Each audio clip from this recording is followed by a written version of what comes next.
say abembe boom pa 3 days you know you say bia e kan ho hye because so far the bc number of times in a year we planning you know you bibia no but I think the last minute is really dangerous.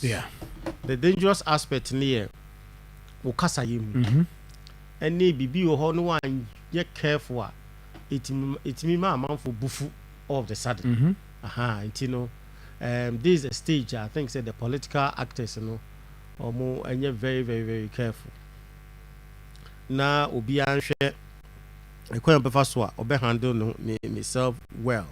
I think say no so we this peace council political parties former president Mahama Kobi but also pact no there say peace pact no there o ma chim di ntia so now no mo nyama dwen say yes you're more right but o man kwa nenka ebe bibi but once obekọ no there because one thing say John ya na bibi hawa na ya wa dwen say what da one hwe ya na wanya opportunity anka wasem yi enti no bibi sa no ukọ na akọka wasem a chire ko betimi abusa wo ho further questions and answers maybe betimi so timi lobby for say wasem no ebetimi ato asum na say no akoye based on what happened yesterday you know with the vice president Baumia that is the policy and the direction for the youth of this country, you know, and or more a kind. It's that is also another focus because we say electoral winner register now. Say the young ones are more than all the way. So we focus to make and now no, the young ones want jobs. A juma and more. Obey school a juma and obey. And I say, you know, people are ready to work. I won't say be me before there, but most of them are ready to work. Now, at the end of the day, you know, quite very soon of first will be Juman. The person you create, the person you win. And you share the two parties now. Obia and the policies at to acquire say on board me solve the youth employment. I think say me share for now me who fly be say the vice president was saying say Akoma created 2.6 million jobs. I think say 8 years. And maybe be on my further details of sessions anyway now. We can direct be a direct and indirect energy. This is what direct indirect jobs you know. And that will be more convincing enough to say who say Juman. But still now there's a lot because you say churn out of students from tertiary institution.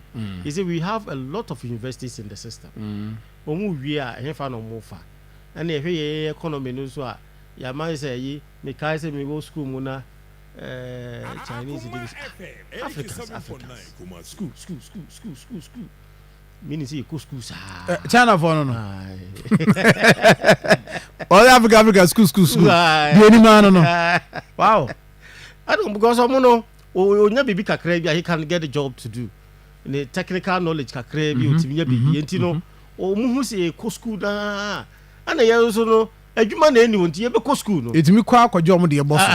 That's akwajo omo universities aboso. Enti wo hwe omo ankasa na enkrofo ya no musua de kwa akiri no mo nhye da no so but because omo economy no timi absorb anybody level bia obedu bia enti just obi a no opese okọchira de anazo opese oyak omo na na school ni chena enye obi a mva se opese oyensa no dwuma bi no akọtena school mu saa bewie deb enti no answer school African school no because we ya so ne doso over foreigners now you say yen African countries in yen ye doso ya ko school saa enti si etimi economy no etimi go into that direction ebetimi absorb these technical students anyway na TVET now by the abana ebebo papa into hwemu a say technology no both MPP and NDC is stressing on the technological advancement of some will be used to the youth no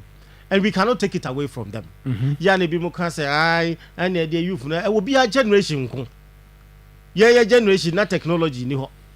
Omu die say no technological babies Gen Z for omu na say omu time wo ye hwia wontimi sesa no. So the only thing is that you have to have a way ubetimi a sharpen skill bi anu bi omu bi anu na watimi e de aboa omu.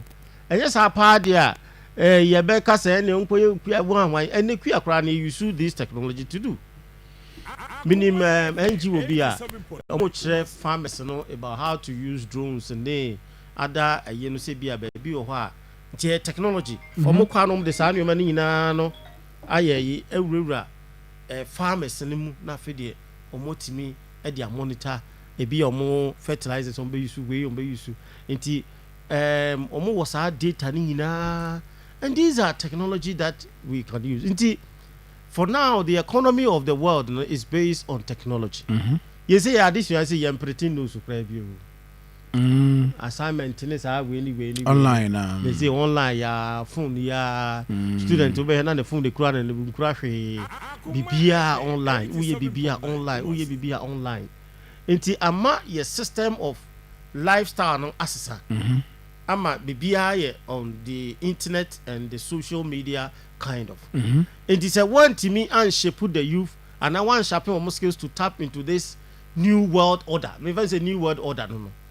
And you are not going to get these youth.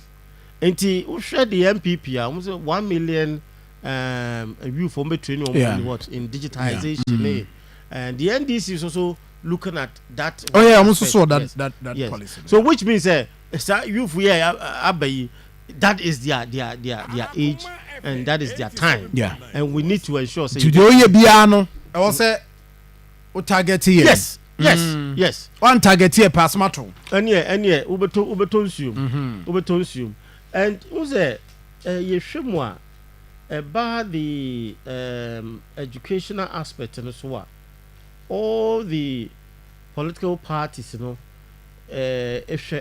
see, Sir John, these 4 key areas: health, education, infrastructure, and unemployment, and I think another one, business, is the cardinal point. Economy. Of all, yes, omuna, and it all end up of what? Creating jobs.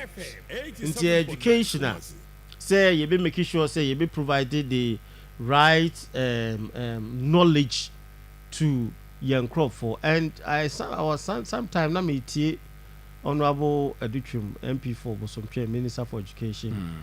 I'm so by you know, he said, sir, the education system we lag behind in 20 years, and that was a fact. You see, Sir John, when you too quite call, you too quite see a choir you be 6 years ago, Nico. Sir John, breya.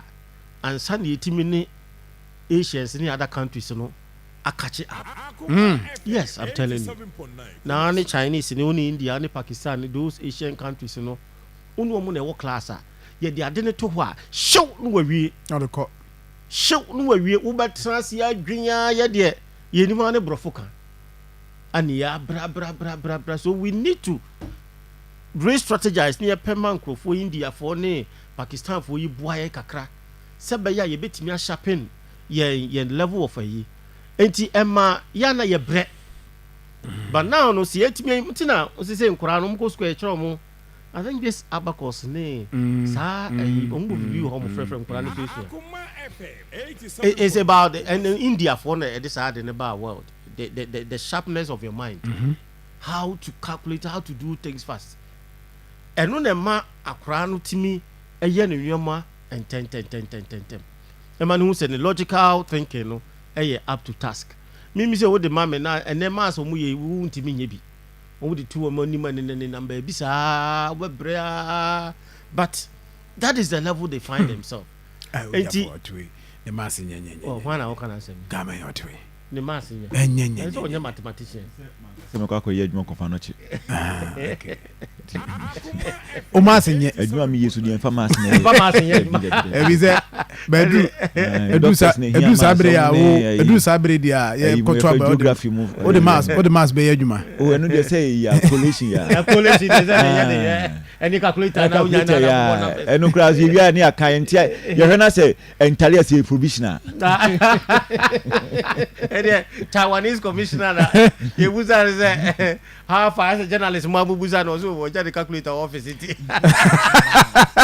for the certified results na beba they are easy the certified results beba wo ja the calculator office it e joko wa ba calculate them it is a job your education no ye gidi say ye hwe ho na and also the employment unemployment in anzi timi we school many mobi a natural resource I know a lot of students course of moye ye nya ho adwuma even no mutu kwan kra no nya ho adwuma no moye and Sir John, do you know something say we your course bi wa ha na wutu kwan kwa abochira untimi safa course no nkoye nkoto aso direct I was all diverted and mostly no omu needs ewo ho any ye needs no ye different me no bi on natural resources say oye nurse ba ko so ye photographer is a videographer say dey omu ye sa creative be ba ko so minim so ono so ye natural resources so ono so ye marketing communication expert see we PhD in marketing communication and this internet way because no omu ni sin ye different and today be me advise students say wo pick programs and pick say me management science nti me ko ho me ko management science per IT bi ka ho per even say pharmacy kra na for IT bi ka ho accounting kra na for technology bi ka ho right say be ya e betimi justify your admission into those universities nti no this time no there me just say political parties you know they will dwell on this but my fear is whether say omoba o be eno ni asem eno do kunim se on be ya na so mo nya na ma me ntwa me homra wai me ba